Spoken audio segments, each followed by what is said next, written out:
Programme आवाज के साथ मैं हूं मोहम्मद उमर खान।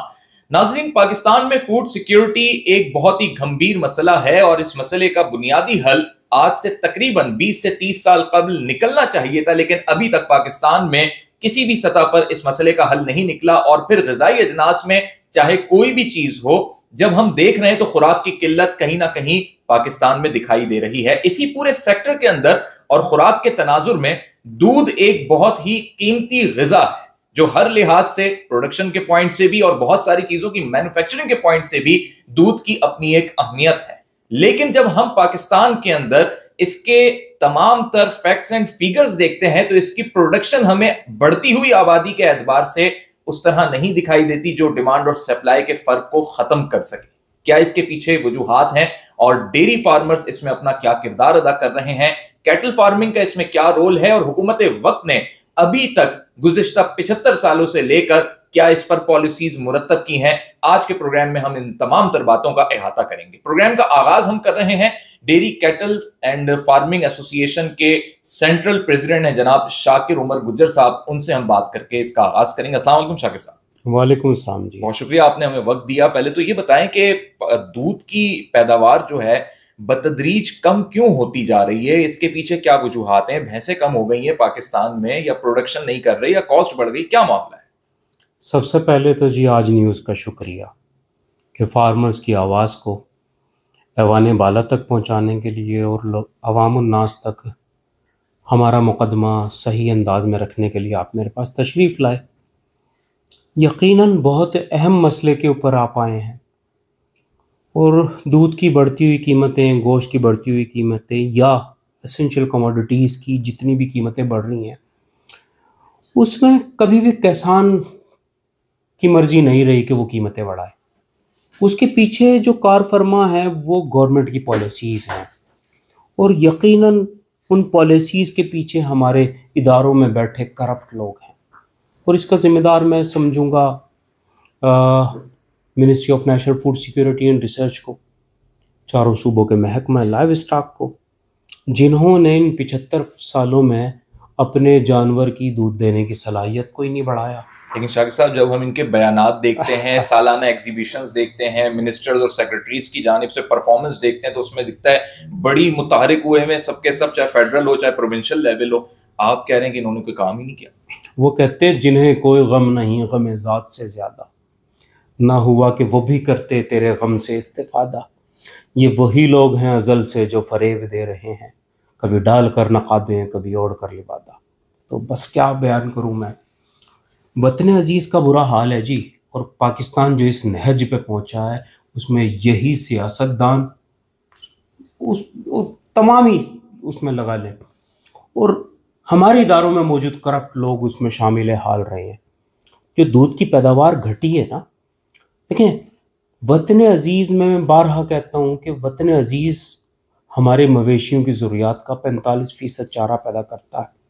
आप मेरी ज़रूरियात पूरी किए बगैर उसे एक्सपोर्ट कर देते हो, मुझे इंपोर्ट का सहारा लेना पड़ता है।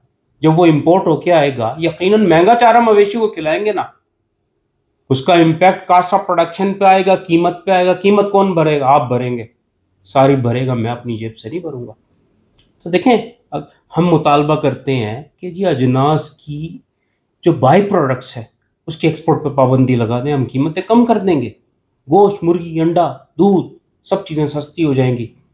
पर गवर्नमेंट नहीं सुनती, मिनिस्ट्री ऑफ कॉमर्स हमारी नहीं सुनती, वो भी इसमें जिम्मेदार है ministry of national food security के साथ। देखें, DCFA एक बड़ी ऑर्गेनाइजेशन है, 7 सालों में हमारी अब रसाई हुई है ministry of national food security and research तक। हमने उन्हें जिम्मेदार ठहराया है, उन्हें कहा है, अब उन्होंने कमेटीज़ बनाई हैं जाके। हम ये कहते हैं उन्हें कि जी आप टेक्नोलॉजी मुंतकिल करें। टेक्नोलॉजी से मुराद है मेरी सेक्स सीमन, सीमन से मुराद जो हम अपने जानवर को अच्छी नस्ल का सीमन रखते हैं और आला बच्चा पैदा होता है जो ज़्यादा पैदावार का हामिल होता है। ज़्यादा पैदावार से मुराद मेरी दूध, गोश्त देने वाले मवेशी हैं। अभी हाल ही में इंडिया में 40 मशीनों की तनसीब एक ABS कंपनी ने की है। दुनिया में 2 कंपनीज के पास टेक्नोलॉजी है, दोनों अमेरिकन हैं, उनका हेडक्वार्टर UK है। एक ST जेनेटिक्स है, एक और ABS जेनेटिक्स है। इसमें गवर्नमेंट का क्या रोल है? ये तो आप देखें, डायरेक्ट नहीं इंपोर्ट कर सकते हैं इन नहीं कंपनीज नहीं से। नहीं जी, पाबंदियां हैं। देखें, ये अगर हम, पाबंदी हुकूमत की तरफ से? हाँ ना, सीमेंट, बाज सीमेंट आते, यानी बाज नहीं आते। आपका कारोबार है, आपकी एसोसिएशन है, आप एक मुल्क के लिए बेहतरी का इकदाम कर रहे हैं, तो हुकूमत क्यों पाबंदी देखें लगा जी, रही है मैं इसमें? आपको बताऊं, हम सिर्फ होल्स्टीन के सीमेंट इंपोर्ट कर सकते हैं, जो कि एक एक सीमेंट 8-8 10 10 हज़ार रुपए का फर्क होता है। हम ये कह रहे हैं वही सीमेंट हम एक बुल मंगाए ना, रजिस्टर्ड करें, हम वो टेक्नोलॉजी के यहाँ मुंतकिल कर दें, हम फार्मर को 200 रुपए का सीमेंट दें, तो उससे प्रोडक्शन कितनी बढ़ जाएगी फिर? यकीनन जी। जो जानवर आज 8 लीटर दूध दे रहा है, वो 50 लीटर तक पहुंच सकता है पर डे? पर डे, क्योंकि दुनिया ने ये करके दिखाया है ना। हम तो ये कह रहे हैं हम अपनी भैंस की दूध देने की सलाहियत को बढ़ाएं। हमारे पास 30 लीटर दूध देने की हामिल भैंसें मौजूद हैं हमारे ब्रीडर्स के पास, हम उनके सीमेंट बनाएं। अब जैसे चाइना से हाल ही में इन्होंने वो किया है एम्ब्रियो ट्रांसफर का, उस पर काम जारी है, पर मैं नहीं समझता हूँ कि वो पाया तकमील तक सही अंदाज में पहुंचेगा, क्योंकि जो सेक्टर को नुकसान पहुंच रहा है वो यकीनी तौर पे मवेशियों की नस्ल कुशी से पहुंच रहा है। और नस्ल जो कशी की जा रही है यहाँ सबसे ज़्यादा कमर्शियल डेयरी फार्म में कर रहा है। भैंस का डे ओल्ड बच्चा पहले दिन स्लॉटर कर दिया जाता है, 270 डेज बाद उनकी माएँ स्लॉटर कर दी जाती हैं और गोश्त की ज़रूरत के लिए इस्तेमाल हो जाती हैं। तो क्या क्या ये कट्टा जो है भैंस का बच्चा, ये इसकी परवरिश करके मजीद आगे ब्रीडिंग नहीं हो सकती, मजीद इससे तादाद नहीं बढ़ाई जा सकती? हो सकती है जी, जब आप एक तो साल, ये तो कैटल फार्मिंग, ये तो आप ही की एसोसिएशन ने इसको करना है ना। हम तो जी देखें, हम यूँ नहीं कर सकते ना कि हमारा जानवर 8 लीटर दूध देता है, कट्टे ने 3 लीटर दूध पी जाना, पीछे बचता 5 लीटर। 5 लीटर में ना फार्मर उसकी खुराक का पूरा कर सकता, ना वो अपना पेट पाल सकता, क्योंकि दूध की कीमत कम है ना जी। 5 लीटर दूध के कितने पैसे आएंगे? अब 180 रुपये लीटर हम देते हैं आगे, 5 लीटर दूध के पैसे कितने आएंगे आप बताएं? और भैंस का चारा हमने 1500 रुपये खिलाना। तो इस तरह तो शाकिर साहब सारी मादा भैंसें ही रह जाएंगी। देखिए, मादा भैंसें स्लॉटर हो जाएंगी, सारी हो चुकी हैं। 75 सालों से बेदरिग सिर्फ कराची में 15 लाख मादा मवेशी जो है उनके डे ओल्ड कटड़े, और तकरीबन 8 लाख भैंसें स्लॉटर हो रही हैं सिर्फ कराची के अंदर। यही फिर सूरत हाल हैदराबाद में, यही पेशावर में, यही कोयटा में, और यही फिर लाहौर में है। क्योंकि देखें, अब जो पहले मवेशी वापस चले जाते थे ज़मीनों पे, तो अब तो ये कराची पोर्ट है, तो जो वहाँ से मवेशी आते हैं ना, गाड़ी किराया लेती 30,000 रुपये 6 भैंसों का, और जो यहाँ से गाड़ी जाती है उसका 2 लाख रुपए किराया। किराए इतने बढ़ गए हैं कि मवेशी वापस ज़मीनों पे रिसाइकिल होने के लिए नहीं जा सकते, और एक मादा भैंस जो 10 बच्चे और दे सकती है वो आखिर में स्लॉटर होती है, और कराची के मज़ाफ़ात में होटलों पे गोश्त की सूरत में कढ़ाई गोश्त हम खा जाते हैं उसका। अच्छा ये बताएं कि इस वक्त कराची की कितनी नीड है, कितने लीटर दूध उसको यौमिया चाहिए? असल में जी देखें, कराची की जो आबादी है लगभग 3 करोड़ 3.5 करोड़ है, और हमारे पास जो मवेशी हैं यहाँ पे 7 से 7.5 लाख मवेशी हैं, जिनकी हमारी प्रोडक्शन है 45 लाख लीटर रोज़ाना, और 45 लाख लीटर दूध है और 50 लाख लीटर की खपत है। तो अच्छा। जिसमें कुछ डब्बाबंद कंपनी अपना हिस्सा डालती, कुछ अडल्ट्रेशन होती है, 45 लाख लीटर हम पैदा करते हैं। और ये सब का सब कराची में जी शॉप्स तक चला जाता जी है? हाँ, बीच में मिडलमैन का किरदार है, मिडलमैन हमसे उठाता है, वो आगे रिटेलर्स को फरोख्त करता है। तो कीमतों का तयन कौन करता है? आप करते हैं, मिडिलमैन करता है, या हुकूमत में बैठी हुई मशीनरी करती है? असल में जी दूध की कीमतों का तयन का इख्तियार है कंट्रोलर ऑफ प्राइसेस को, जो कि कमिश्नर कराची हैं। हम उनके साथ तीनों स्टेक होल्डर्स बैठते हैं, रिटेलर्स, होलसेलर्स और डेयरी फार्मर्स, और उनके साथ दूध की कीमतों का तयन करते हैं। पर चूँकि कमिश्नर साहब या डीसीज कभी भी कास्ट ऑफ प्रोडक्शन के मुताबिक कीमतें नहीं करते, वो जो भी नोटिफिकेशन करते हैं हम वो लेके उठ जाते हैं, फिर हम अपनी कीमतों का ऐलान मान करते हैं। जाते हैं, लेकिन बाहर जब दुकानों पे सेल होता है दूध, तो आवाम की ये शिकायत है कि कमिश्नर के बताए हुए नर्क पे नहीं मिलता। असल में जी सिर्फ इकबाल मेमन साहब का रेट हमने पिछली मरतबा तस्लीम किया था, क्योंकि वो कास्ट ऑफ प्रोडक्शन के मुताबिक किया गया था। उसके बाद फिर वो कुछ अरसा बीता, जब कास्ट ऑफ प्रोडक्शन बढ़ी तो फिर नोटिफिकेशन नहीं किया गया, तो फार्मर ने अपनी तरफ से ऐलान किया और कीमतें बढ़ी, तो यकीनन रेट तो एसोसिएशन को ही चलता। अच्छा, अब गुफ्तगू के आगाज में आपने बताया जो चारा है और जो भी उस चीज में शामिल होती होंगी चीज़ें, वो सब बाहर से इंपोर्ट हो रही हैं, यहाँ पर उसकी पैदावार नहीं है, या यहाँ पर जो एक्सपोर्ट यहाँ से बाहर हो रही है जिसको आप चाहते हैं कि ना हो वो आप लोगों को मिल जाए, यही बेसिक चीज़ है जिसकी वजह से आपकी प्रोडक्शन कॉस्ट बढ़ रही है? यकीनन जी, जब आप मेरी ज़रूरत पूरी किए बगैर मेरे मवेशियों का चारा यानी कि मेरे बच्चों की रोटी छीन के दूसरों को खिला दोगे कि उसकी कीमत ज़्यादा मिल रही है, चंद डॉलर्स के एवज़ कर रहे हैं ना, उसका बोझ हर सारिफ की जेब पे आ रहा है। तो बहुत ज़रूरी ये है कि इंपोर्ट तो हमने करनी, क्योंकि हम 45% चारा और अजनास पैदा करते हैं, तो पोल्ट्री की ज़रूरियात के लिए सोयाबीन, कैनोला और दीगर चीज़ें, दालें बाहर से इंपोर्ट होती हैं। पर पिछले दिनों हमारी ministry of national food security के जो मिनिस्टर हैं तारिक बशीर चीमा साहब, उन्होंने सोयाबीन के 14 जहाज़ बहरा अरब के पानियों में रोक दिए और उसके बाद रिलीज़ भी कर दिए अवामी दबाव पे या हमारे दबाव पे या हमारी उस पर। देखिए, उससे ज्यादा इम्पैक्ट तो मुर्गी हुई ना, मुर्गी की कीमत पे बड़ा फर्क पड़ा। देखें जी, मुर्गी की बड़ी पैदावार है ना, जब सोयाबीन और कैनोला ना मिला उन्हें, तो मुतबादिल प्रोटीन सोर्स पे वो गए ना, उन्होंने हमारे अजनास खरीदना शुरू कर दिए। हमारे अजनास जब खरीदे तो वो महंगे हो गए, तो यकीनन उसका इम्पैक्ट दूध पे आ गया ना और गोश्त पे आ गया। तो तारिक बशीर चीमा साहब जैसे मिनिस्टर्स जब तक मौजूद होंगे ना, हम तरक्की नहीं कर सकते। यकीनन बिला सोचे समझे बगैर उन्होंने जीएम और नॉन जीएमओ की बहस में सोयाबीन के जहाज अगर रोके थे तो उन्हें रिलीज नहीं करना था, और अगर रिलीज किया तो बाद में क्यों किया? जब रिलीज करना ही था उन्हें पहले कर देते, उन्हें वार्निंग देते कि जी ये जीएमओ जहाज हम आपके रिलीज कर रहे हैं, अगली जो शिपमेंट आएगी वो मुल्क में नहीं आने देंगे। ठीक था, अब भी तो यही हुआ है ना जी। तो ये सेक्टर को, पोल्ट्री सेक्टर को नुकसान पहुंचाया गया और फिर उसी तनाजुर में डेयरी सेक्टर को नुकसान पहुंचा। तो बहुत ज़्यादा ज़रूरी है हम जेनेटिक्स पर काम करें, हम अजनास के बाय प्रोडक्ट्स की एक्सपोर्ट पर पाबंदी लगा दें। उस पर जैसे ही पाबंदी लगेगी तो यकीनन दूध, गोश्त, मुर्गी, अंडा सस्ता हो जाएगा। जब अजनास की फरावानी होगी तो कीमतें कम होगी ना जी, पैदावार बढ़ेगी।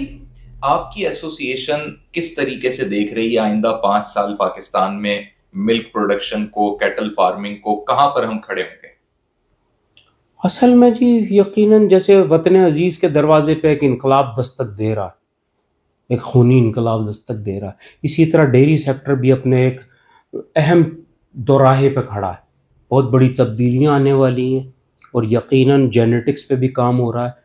मैंने एक ख़त लिखा है उन्हें, जो मैंने उन्हें कहा कि जो इंडिया ने टेक्नोलॉजी मुंतकिल की अपने मुल्क में अमेरिका से, मशीनें, मुझे वो मशीनें चाहिए पाकिस्तान में।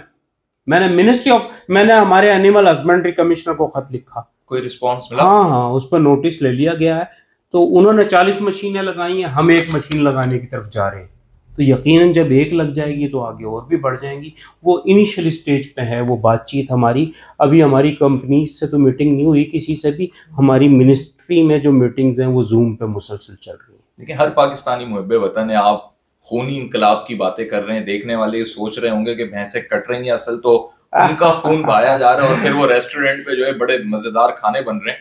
तो ये सप्लाई कौन दे रहा है? ये भी तो आप ही के लोग हैं ना जो फिर इन कट्टों को, और जब नहीं रख सकते तो वो फरोख्त कर देते हैं। असल में जी, बारहा मैंने इन पर कार्रवाई की नेशनल मीडिया के साथ और बड़े चैनल्स के साथ, उन पर एफआईआरें कराई, उनके बंद कराया। पर यकीनन मकामी जो पुलिस है और दीगर इदारे जो हैं, जो हमारा कराची मेट्रोपॉलिटन कॉरपोरेशन का एक है वेटनरी डिपार्टमेंट, इसकी ज़िम्मेदारी आयद होती है सीनियर वेटनरी डायरेक्टर पे, और डायरेक्टर के जो हमारे डिप्टी डायरेक्टर्स हैं स्लॉटर हाउसेस के, उनके ऊपर कि मादा जानवर की स्लॉटरिंग पे वो पाबंदी लगाएं, छोटे डे ओल्ड कट्टों की, कटड़ियों की स्लॉटरिंग पे पाबंदी लगाएं। अगर हो रही है तो इन्हें मुस्तैफी हो जाना चाहिए, इन्हें ओहदों से हटा दिया जाना चाहिए। ठीक है, आपने एक बड़ी अच्छी बात ये कही कि इंडिया ने 40 ऐसी मशीनें जो जदीद टेक्नोलॉजी की मुतहम्मिल हैं, और अब पाकिस्तान में भी एक ऐसा प्लान हो रहा है जिसके लिए आपने खत लिखा, और एक मशीन चले सही लेकिन वो भी एग्जीक्यूट होती है या नहीं होती वक्त बताएगा। हमारी इतनी यूनिवर्सिटीज बनी हुई है पाकिस्तान में, उनके रिसर्च और ऑडिट डिपार्टमेंट हैं, इसके अलावा और भी बहुत सारे ऐसे इदारे हैं जो रिसर्च करते हैं। क्या कभी उनके साथ आपका इस मामले पर कोई मेल जोल हुआ या कोई मुलाकात हुई, या आपको लगता है पाकिस्तान में कोई और इदारा इस पर रिसर्च कर रहा है कि हमारे यहाँ ही ये टेक्नोलॉजी दरियाफ्त कर ली जाए या उसको तैयार कर लिया जाए? असल में जी देखें, एक तो यूआस यूनिवर्सिटी है, यूनिवर्सिटी ऑफ एनिमल साइंसेज, जो लाहौर में है, उनसे मैं मुसलसल राब्ते में होता हूँ। उनसे हमने पिछले दिनों value added development of dairy sector के हवाले से एक वो शुरू कराया प्रोजेक्ट, जिसमें वो दूध की वैल्यू एडिशन की और फार्म मैनेजमेंट की और दीगर वो तरबियत करा रहे हैं हमारी, और वो फ्री ऑफ कॉस्ट कराता है। अच्छा। महकमा लाइव स्टॉक पंजाब की ताउन से यूनिवर्सिटी कराती है। इसी तरह हमारी टंडो जाम यूनिवर्सिटी है, फिर लसबेला यूनिवर्सिटी है, पिशावर में हमारी गोमल यूनिवर्सिटी है, और जो सबसे ज़्यादा एक्टिव हमारी यूनिवर्सिटी है वो यूआस है।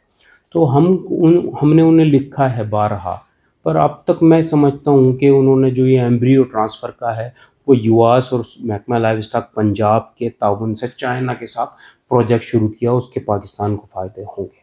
ठीक है शाकिर साहब, हम चाहते हैं कि आज के प्रोग्राम में हम जहाँ से भैंसें दूध देती हैं उस जगह को भी हम दिखा सकें नाजरीन को, और ख़ुद भी ज़रा देख सकें, क्योंकि लास्ट ईयर लंपी स्किन की बड़ी बातें हुई कि एक डिजीज़ आ गया था, तो वो भी जाके हम नाजरीन को भी दिखा सकें कि वाकई भैंसें इससे मुस्तस्ना हैं या वो भी इसका शिकार होती हैं। और सेकंड ये कि पूरा प्रोसेस कैसे चलता है, किस तरीके से फिर मार्केट तक दूध पहुँचता है, ये हम चाहते हैं कि आपके तवज्जुह से हम नाजरीन को दिखा सकें। यकीनन जी, आप आए हैं, वेलकम है। हम आपको डेयरी फार्म्स विज़िट कराते हैं, तो इंशाअल्लाह ताला पूरे मुल्क में सबसे ज़्यादा खालिस तरीन और आला क्वालिटी का जो दूध है वो सिर्फ कराची और हैदराबाद में है। वो क्यों है? क्योंकि आप कंक्रीट के जंगल में रहते हैं। यहाँ दूध घास, ग्रीन ग्रास की बुनियाद पे नहीं, अजनास की बुनियाद पे पैदा होता है, जो कि 7 फैट का दूध है। सही। 7 फैट का हामिल दूध है, और यकीनन ये बहुत आला क्वालिटी का दूध है। तो हम आपको इसका विज़िट कराते हैं, पर मैं अपील ये करूँगा आपसे कि जो जेनेटिक्स के हवाले से हमारी आपकी बात हुई, यकीनन ये सबसे अहम बात है। दूसरा, अजनास की एक्सपोर्ट के हवाले से, अजनास के बाय प्रोडक्ट्स की एक्सपोर्ट के हवाले से जो बात हुई, अगर अजनास के बाय प्रोडक्ट्स की एक्सपोर्ट को बंद कर दिया जाए तो भी दूध, गोश्त, मुर्गी और अंडा सस्ता हो सकता है। और जेनेटिक्स पर काम किया जाए, पोल्ट्री ने तो जेनेटिक सेलेक्शन और जेनेटिक इम्प्रूवमेंट पर काम किया, वो तो तकरीबन 10-15 साल पहले तरक्की कर चुकी है। अब डेयरी की बारी है, तो डेयरी पे हमें काम करना होगा, और यकीनन हमारी आवाज़ को आप ही ऊपर तक पहुँचाएंगे। ठीक है नाज़रीन, एक मुख्तसर सा वक्फा लेंगे, उसके बाद जब हम आएंगे तो फिर आपको इस पूरी जगह का विजिट करवाएंगे जहां पर दूध निकाला जा रहा है भैंसों से, और फिर किस तरीके से ये पूरा प्रोसेस है, ये सब आपको दिखाते हैं ब्रेक के बाद।